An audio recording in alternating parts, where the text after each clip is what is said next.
One of the things God repeatedly warns about in scripture is staying away from sorcerers, mediums, and those who practice witchcraft.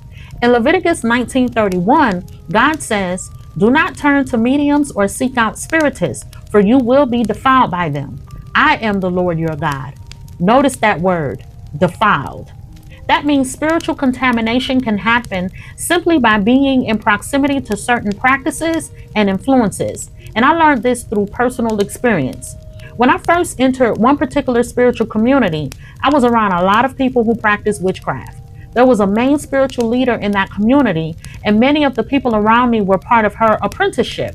Now, even though I was in the community, I never joined the apprenticeship. In fact, I ended up being one of the only people who didn't. But something strange started happening. Many of the apprentices began coming to me for the business services that I offered at the time. At first, it seemed like normal networking. And honestly, from a business perspective, it looked like opportunity. But something about it started to feel off. Even though I was gaining clients, it felt unusual that so many of them were coming to me. Later, after everything fell apart and the fallout happened, I realized what was actually going on.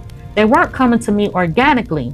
Many were being sent to watch me, gather information about me, and sent to report back.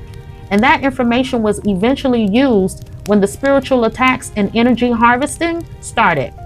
That experience helped me understand something about the warning God gives us in scripture. When God says not to place yourself amongst people practicing witchcraft, sorcery, or divination, it's not just about avoiding rituals. It's about avoiding the environment and influence surrounding those practices. Because spiritual systems that operate in darkness often function through manipulation, surveillance, and spiritual warfare.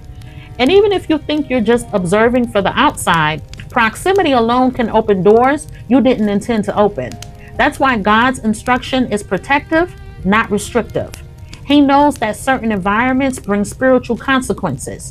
So when scripture warns us not to be among sorcerers, mediums, and those who practice witchcraft, it's not simply about avoiding a practice. It's about protecting your spirit, your mind, and your life from contamination that can come from being too close to darkness. Visit overthrowingaltars.com for the prayer library and resources, because altars are overthrown when truth is revealed.